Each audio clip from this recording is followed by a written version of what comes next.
हमारा जरा थाईलैंड तक आवाज पहुंचनी चाहिए। जय भीम। आप मुक्ति भूमि में आए हैं तो कुछ ना कुछ तो खास होना चाहिए ना, आवाज बुलंद होनी चाहिए मुक्ति भूमि को। ओके, बहुत अच्छा। मैनेबल महासंघ और यहाँ जितने उपासक उपासिका आए हुए हैं, यहाँ के आयोजक और मेरे मित्र सिद्धार्थ जी, मोहन जी और जितने भी ऑर्गेनाइज़र हैं और जो इस धम्म यात्रा के लिए कार्यक्रम कर रहे हैं, उन सबका मैं अभिवादन करता हूँ पहले, क्योंकि अगर आप नहीं तो हम नहीं। अब सिचुएशन ये थी मेरे लिए कि मेरे बारे में इन्होंने बताया कि मैं एक हिंदू परिवार में पला बड़ा। किरदार तो मैंने बहुत सारे किए हैं, किरदार मैंने राम का भी किया रामायण में, किरदार मैंने बुद्ध का की भी किया। वो मेरा एक जीवन जीने का एक साधन है। मैं एक एक्टर हूँ तो मेरा काम है जो भी किरदार आएगा जो वो मैं निभाऊंगा। तो मुझे बुद्ध का जब किरदार मिला तो मैं उसमें ऐसा रमा कि बस रमता ही चला गया और मैंने बौद्ध धम्म स्वीकार किया श्रीलंका में। मेरा ये मानना था कि मुझे बौद्ध धम्म का प्रचार प्रसार करना है बाहर के देशों में। मैं श्रीलंका में बना, भारत में आया नहीं था तब। तो श्रीलंका में मैंने काफ़ी प्रचार प्रसार किया, वियतनाम, ऑस्ट्रेलिया, थाईलैंड। अब मैं वहाँ घूम रहा था तो उन लोगों ने कहा कि भाई आप जो ऑलरेडी बुद्धिस्ट देश हैं, इन्हीं में ही प्रचार प्रसार किए जा रहे हो, भारत की सोचो। केवल 1% बुद्धिस्ट हैं आपके भारत में, अगर आंकड़े देखें। हो सकता है ज़्यादा हों लेकिन आंकड़े यही कहते हैं। तो मैं सोच में पड़ गया, बात तो सही है, इतना बड़ा धम्म का खजाना, इतना बड़ा धम्म, और कितनी पॉपुलेशन के चाइना का भी रिकॉर्ड तोड़ दिया, और बुद्धिस्ट पॉपुलेशन केवल 1%, वो भी इतने बड़े खजाने सामने होने के बावजूद भी क्या कारण हो सकता है। तो मैं भारत में आया, थोड़ा स्टडी किया। मुझे लगा कि बहुत सारे लोगों से लड़ाई करनी पड़ेगी वापस बुद्धिज़्म को कुछ प्रचार प्रसार करने के लिए, लेकिन फिर मुझे जैसे जैसे मैं घुसता चला गया तो मुझे समझ में आया मेरी लड़ाई बाहर के लोगों से है ही नहीं, मेरी लड़ाई तो अपने लोगों से ही है कि बुद्धिस्ट बनाने के लिए। ये धीरे धीरे मुझे समझ में आने लगा। तो मैंने सोचा मैं क्या करूं।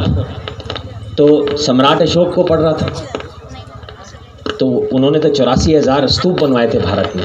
तो अब मैं तो सम्राट नहीं हूँ। अब मुझे लगा कि चलो 84,000 स्तूप नहीं कि 84,000 भारत में बुद्ध की मूर्तियाँ तो बांटने की कोशिश कर सकते हैं, इसलिए प्रचार प्रसार किया। भारत में आया तो बाबा साहब के बारे में पढ़ा। अब आप कहेंगे पढ़ा मतलब, ये बात तो सच है। हमें लगता है कि बाबा साहब के बारे में पूरी दुनिया जानती है, पूरा भारत जानता है, लेकिन बात तो ये है कि कड़वी सच्चाई तो ये है कि जितने भी स्कूल हैं, चाहे A ग्रेड स्कूल हैं या जिन स्कूलों के हम पढ़े हैं, आपको लगता है बाबा साहब को लोग जानते हैं, लेकिन बाबा साहब के बारे में लोग इतना ही जानते हैं, उन्होंने संविधान लिखा था, या ज़्यादा जानते होंगे तो उनके जयंती के दिन एक छुट्टी होती है। ये कड़वी सच्चाई है, मैं भी उनमें से एक था। लेकिन जब मैं यहाँ पर आया और उनकी जीवनी पढ़ी, उस महामानव की जीवनी जब मैंने पढ़ी, तो मैंने उनको शत शत नमन किया कि आज भारत में बुद्धिज़्म अगर जीवित है तो उसका कारण यही महामानव है, नहीं तो बुद्धिज़्म कहता है। ये करने के बाद फिर मुझे लगा कि अब मैं कार्रवाई क्या करूं। ये जो बुद्ध की मूर्तियां हैं, कई लोगों को लगता है अरे बुद्ध की मूर्तियां बांट रहा है तो मूर्तियां बांटने से क्या होगा, वो तो धम्म बांटना चाहिए। तो मैंने उनको कहा कि भाई ये आपको किसने कह दिया कि बुद्ध मूर्ति बांटना मेरा आखिरी कदम है। अरे ये तो मेरी शुरुआत है। पहले बुद्ध आए थे कि धम्म आया था? सबने कहा बुद्ध आए थे। तो पहले कहा मुझे पहले चरण में बुद्ध तो भेजने तो घर घर, फिर धम्म पहुंचाऊंगा उसके बाद। तो वो कार्य चालू है। तो अब बात एकता की रही, चीज़ें आगे बढ़ने लगी, फाउंडेशन के माध्यम से भी काम किया, और मैंने सोचा कि सिद्धार्थ जी से चर्चा हुई। अकेले मेरे में इतनी ताकत नहीं कि मैं इतनी बड़ी धम्म यात्रा निकाल सकूं। ये भाई ने मेरे ऊपर हाथ रखा कि मैं रीढ़ की हड्डी, पीछे सपोर्ट है, चलो लेके चलूँगा। तो इनका बहुत बहुत अभिवादन है सिद्धार्थ जी मेरे जी कैसी। तो आगे बढ़ा तो मुझे लगा कि कुछ ऐसा करना चाहिए कि जो धम्म चक्र है वो गतिमान होना चाहिए। हम धम्म चक्र प्रवर्तन दिन में जाते तो हैं, सभी जाते हैं, लेकिन हम क्या करने जाते हैं? हम बाबा साहब का शुक्रिया करने जाते हैं, उनको रेस्पेक्ट देने जाते हैं, उनको ट्रिब्यूट देने जाते हैं। लेकिन आपको लगता है कि वहाँ जाकर बाबा साहब को धन्यवाद करना, उनको ट्रिब्यूट देना, क्या बस उतना ही हमारी कर्तव्य, उतना ही हमारा ड्यूटी है कि और भी कुछ बाकी है? बाबा साहब ने कहा था ये जो धम्म चक्र मैं चला रहा हूँ इसको गतिमान करते रहना। वो कौन करेगा? बस जो चक्र सामने खड़ा है या स्लो चल रहा है उसको हम जाते हैं हर साल ट्रिब्यूट दे के आते हैं। इससे काम नहीं चलने वाला और क्रांति बार बार नहीं आती। तो अब हमने ये संकल्प किया कि अब हम एक नई क्रांति लाएंगे। ये जो धम्म यात्रा है, ये धम्म यात्रा आप सबको जोड़ने की धम्म यात्रा है। अब यहाँ पर ये कोई पॉलिटिकल मंच नहीं है। ये जहाँ पर एक एक इंसान जो आया है वो दिल से आया है। ये जो धम्म की जो फीलिंग है ये मैं पूरे भारत के बुद्धिस्ट लोगों में जगाना चाहता हूँ ताकि वो एक हो सके। और आपको मैं बता दूँ, ये आपको लगता है कि 1% है, लेकिन बाबा साहब को मानने वाले 35% हैं भारत में। सोचो, जब 35% पॉपुलेशन अगर बुद्धिस्ट हो गई तो आप समझ लीजिए वोट जो डालने आते हैं वो ज़्यादा से ज़्यादा 50% ही आते हैं। कोई बड़ी बात नहीं होगी। अगर हम सब लोग जुड़ गए सारे बुद्धिस्ट लोग तो शायद भारत का एक दिन प्रधानमंत्री भी बुद्धिस्ट ही दिखेगा आपको। बाबा साहब ने तो वो मकाम हासिल कर ही लिया। आज मैं आपसे किसी से भी बात करता हूँ ना तो बड़े दिल से कहते हैं मेरे बाबा साहब। अरे मेरे बाबा साहब है, मेरे बाबा साहब है। जब कार्यक्रम की बात आती है, अगर छोटा सा भी कार्यक्रम होता है तो उसमें तेरा मेरा हो जाता है। या ऊपर गए हूं तो नीचे आया हूं, उसमें भी मुझे लगा कि तेरा मेरा हो गया थोड़ा बहुत। लेकिन जिस दिन हमारी सोच ये होगी कि हर कार्य धम्म का कार्य है, वो भी मेरा ही कार्य है क्योंकि मैं बुद्धिस्ट हूं, उस दिन बौद्ध में भारत की आप सोचना शुरू कर देना। ये एक बहुत बड़ी मुहिम है, बहुत बड़ी क्रांति लाने की हमारी कोशिश है। जिस तरीके से आप सब लोग आज जुड़े हैं, जिस तरीके से स्वागत किया है, ये स्वागत पूरे बौद्ध राष्ट्रों में जाने वाला है। ये जो हो रहा है सिर्फ यही नहीं हो रहा, यही खत्म नहीं होने वाला। हम जो तालाब में जी रहे हैं उस तालाब से निकाल कर मैं सबको समंदर में लाना चाहता हूँ। मेरा सपना है क्रिश्चियन बेस्ड स्कूल हुआ, सेंट मैरीज में भेजना है, सेंट उसमें भेजना है, बच्चा अच्छा पढ़ के आएगा। वहाँ पे पढ़ाई एकेडमिक होती है लेकिन प्रेयर तो सुबह क्रिश्चियन की जाती है। हिंदू बेस्ड स्कूल हैं, मुस्लिम बेस्ड स्कूल हैं, सिख बेस्ड स्कूल हैं, सारे ए ग्रेड की बात कर रहा हूँ। और बुद्धिस्ट बेस्ड ए स्कूल किधर है? बुद्धिस्ट बेस्ड तो छोटे छोटे स्कूल देखे मैंने आज तक। अगर बुद्धिज्म में तो ताकत इतनी है कि अगर बुद्धिस्ट बेस्ड स्कूल खड़ा हो जाए तो सारे स्कूल हिल जाएंगे। उसका एग्जाम्पल दे देता हूँ आपको। बाबा साहब को साथ बैठने उठने पढ़ने नहीं दिया गया, सभी जानते हैं। कितनी प्रताड़ना उन्होंने सही है ये भी आप सभी जानते हैं। लेकिन उस अकेले महामानव ने ऐसा इतिहास रचा कि एक उसी देश का संविधान लिख दिया जहां उन्हें साथ पढ़ने लिखने नहीं दिया गया। उतना ही नहीं, वो मकाम हासिल कर दिया कि अभी एक फोटो लगा तो दो आप उनकी कहीं पर। हमारे देश के नहीं, बड़े बड़े प्रधानमंत्रियों के सर उनकी फोटो के आगे झुकते हैं बाबा साहब को। तो सोचो अगर A grade Buddhist school, A grade media में हम नहीं दिखते। हमारे जो चैनल हैं प्रेस के, वो छोटे छोटे यूट्यूब चैनल बने हुए हैं, मेरा चैनल, ये मेरा चैनल, हम ए ग्रेड में कमाएंगे। जो हमारे बुद्धिस्ट स्कॉलर हैं उसका कोई मुकाबला भी नहीं कर सकता।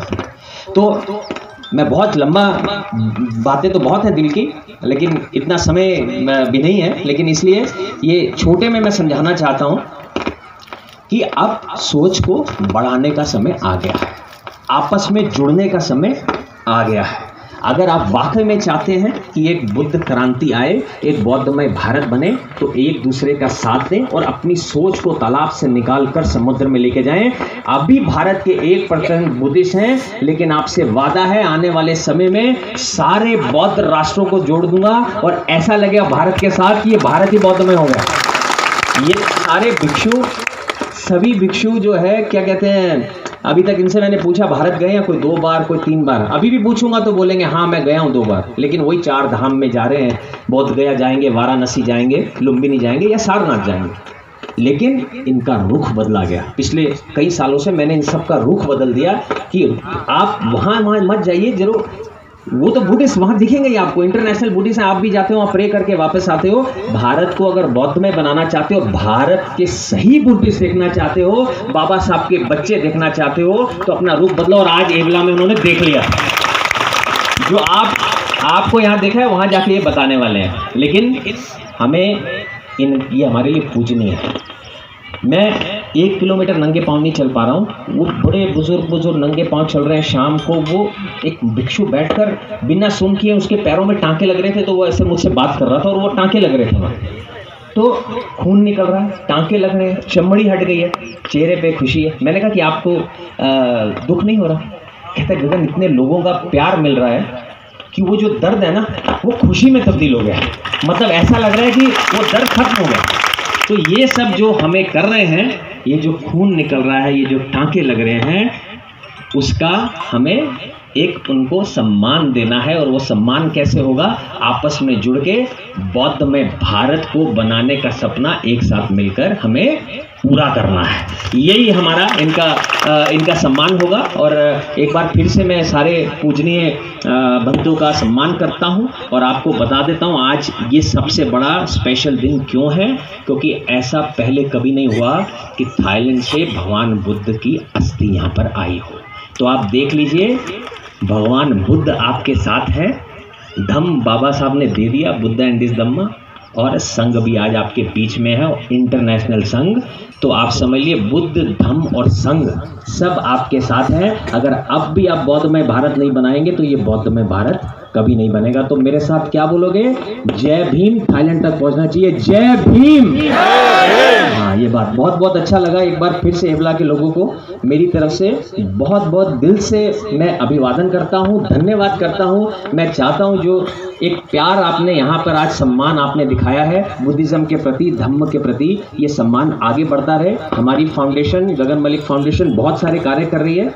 हम एजुकेशन फील्ड में, स्किल डेवलपमेंट फील्ड में और बहुत सारी फील्ड में हम काम ऐसा करना चाह रहे हैं कि किसी तरीके से हमारे बुद्धिस्ट बच्चे जो हैं वो ताकतवर हो सके, आपस में इंटरचेंज दूसरे बौद्ध राष्ट्रों में हो सके। कोई भिक्षु बनना चाहे भिक्षु बन सके, भिक्षु ट्रेनिंग सेंटर बनाने की कोशिश कर रहे हैं। बहुत सारे कार्य धीरे धीरे उस कार्यों में आगे बढ़ चुके हैं और जितनी ताकत आज आप लोगों ने हमें दी है, मेरी ताकत और बढ़ती है ताकि मैं और जोश के साथ आगे बढ़ सकूं। इसलिए एक बार फिर से आपका धन्यवाद करता हूं और महाउपासक सिद्धार्थ अत्तिबेरे का स्वागत एक बार आप कर दीजिए, क्योंकि अगर ये नहीं होते तो शायद ये भव्य दम्मे रैली हमें देखने को नहीं मिलती। धन्यवाद सर, बहुत बहुत शुक्रिया सर। जय भीम।